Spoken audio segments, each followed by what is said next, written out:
Hello, I'm Jim Demmer with Clark County Close-Up. Thank you both for joining with us. Thank you for setting this up.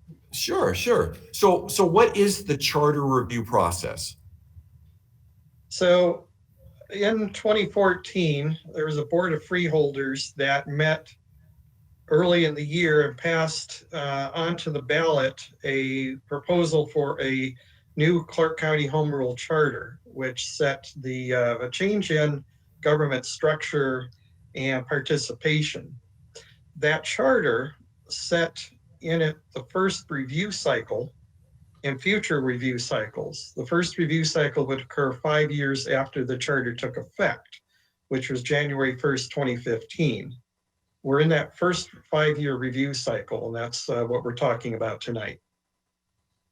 Okay. So when did the commission start to meet? And can you give us an update on what progress you've made to date? Yeah, so the Charter Review Commission, we were seated into our positions on January 2021. The first few meetings were just adopting, our bylaws and our leadership, and we decided to start meeting weekly on Wednesdays. And so far, we're at a point right now where we've already done some town halls and gotten some feedback for some draft proposals, and we're starting to work on creating what that language might look like for the ballot. And just a plug for CVTV, we have been covering each of these sessions. And so if people want to watch those sessions, it's on cvtv.org. It's live as well as replays. In addition, we'll be showing the charter review links. Those meetings are there as well. So the commission has decided to propose charter amendments for both the November 2021 and the 2022 general election ballots. Why? Well, first I want to point out that we have currently are proposing adding ballot measures for 2021 and 2022. Nothing has been actually acted upon yet. That will be occurring shortly after people watch this broadcast. What we realized is that the first review of the charter, there were a lot of people suggesting minor changes to more substantial revisions to the charter. And there were several of them.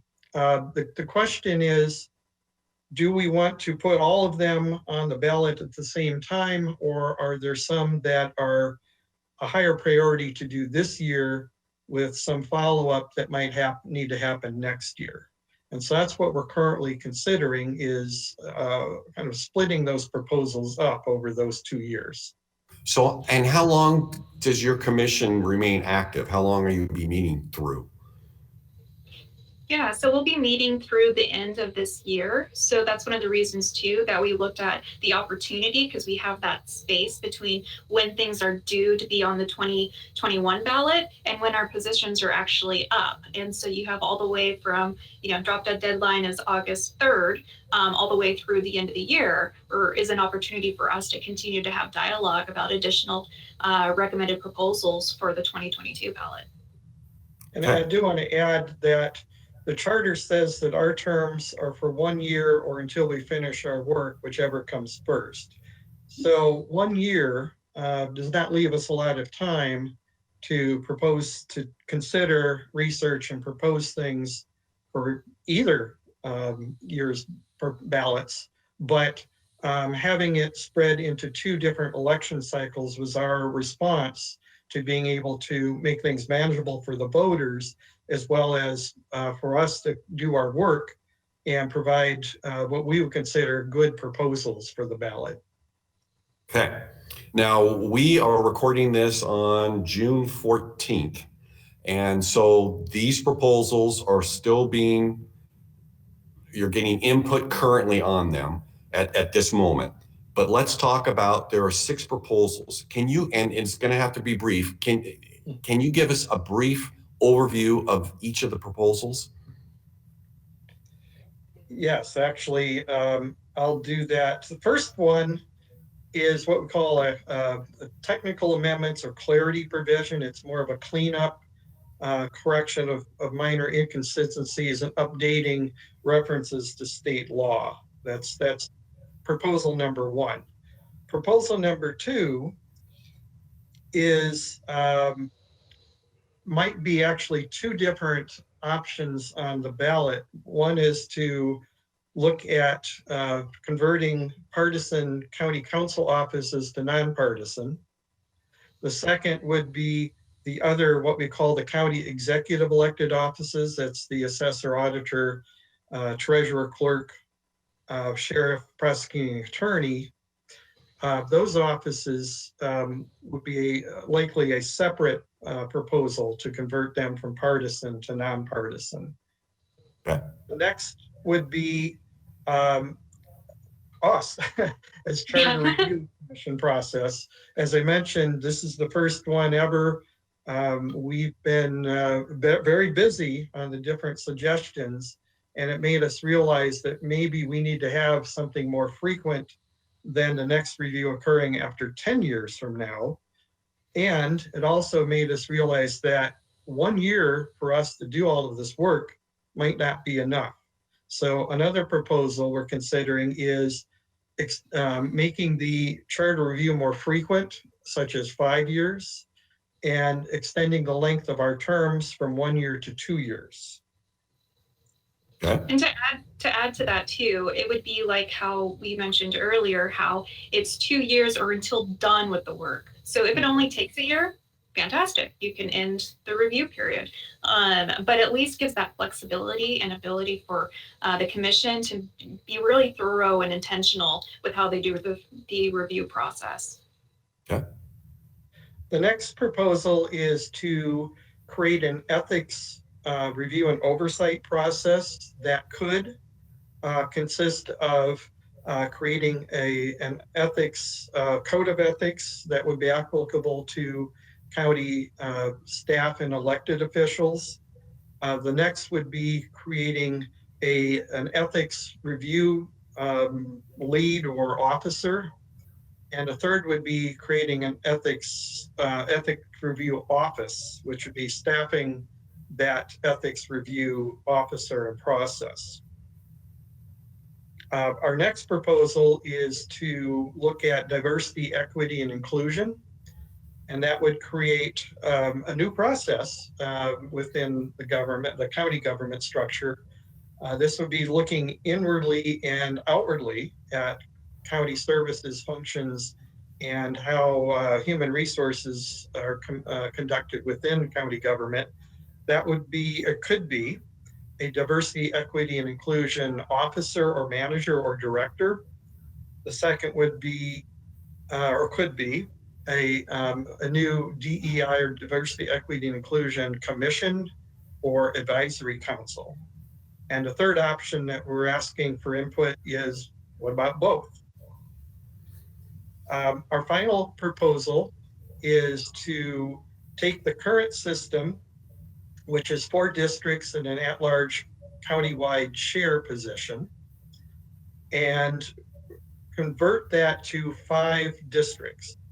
So the county chair, we are currently the only charter county in Washington state that directly elects its council chair. All the other counties appoint them from within their membership, like what the county commission did before the charter. So that position would become transition into representing a 5th geographic district in the county. So we'd have 5 districts and each have a similar amount of people within those districts. The countywide chair as an elected office would become a countywide chair appointed within the ranks of the 5 councilors. And there'd be other amendments within the charter reflecting that change to the 5 districts, such as the Charter Review Commission. We have 3 members from each district now, plus 3 members representing the at-large position. That would change to 3 from each district and remove that provision for the at-large because that no longer exists. So then each of these proposals possibly will be on an upcoming general election ballot. And so the voters can decide if they want to go with that proposal. I would assume, does anything that costs money, additional dollars, or would there be estimates in part of the video voters guide to talk about what creating a new office would be, for example? So we are currently discussing how to do that, because that has been raised in our previous discussions. Most of these proposals would be what I would consider to be budget neutral. Mhm. For example, going from the countywide chair to a 5th district, you still have 5 counselors. And so you're still paying, actually might save a little bit of money in that case, because the current charter calls for a 20% increase or additional pay for the council chair that would no longer be applicable to the 5 districts. Mhm. So that would be part of our information that would, if that is the way we go, that would be made available as these progress to the ballot. I do want to point out that we don't decide what gets amended in the charter. All we do is propose measures for the ballot. And so whatever information we can provide to the voters to give them adequate information to feel that comfortable voting on these, we're going to work on providing that. So then what's the deadline to get the language to for proposals to the November 2021 ballot? What's the deadline for this year? I think the absolute last day is August 3rd. However, we've set ourselves a much earlier deadline in order to ensure that any last minute changes or whatever, that there's that wiggle room, so that when we make it to August 3rd, we have a complete final project. And we were talking, and we were talking, when do you anticipate making the decision on which items would be on this year's ballot and which items would be on the 2022 ballot? Yeah, so these ones that we presented are all ones that are priority for this year. Okay. And or, potentially could be on the 2022, but right now we're focusing on what would be on this year's ballot. And then after we are completed with the work for this year's ballot, we'll then start having that discussion and a workshop about priorities for next year's ballot. Okay. And I want to point out two key dates in our current work plan. One is June 30th, and that's where, for those familiar with city councils, they like to have a first read and a second read of anything that's considered legislation or ordinances. June 30th would be the equivalent of our first read. So that's when we present the options how they would show up on the ballot for the full commission to discuss and give us any edits or any comfort levels or discomfort levels in what we're presenting. That meeting also has a public comment period, so there's an opportunity to weigh in.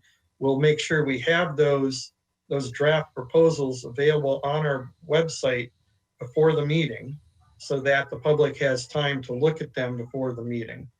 July 7th is our second read, but it also is the meeting we're planning right now to take formal action to present these to the ballot. Yep. Okay. Right. Is a real crucial time for folks to be involved, provide feedback. We would really love any feedback on this. Okay. And people can watch it again on CVTV. And let's also give them, if people want to find out more, let's give them information about the Charter Review Commission. You have a website. Where can they check? Get on clark.wa.gov, look down below for Charter Review Commission and click on that link, and it takes you right to it. Okay. Right on the page.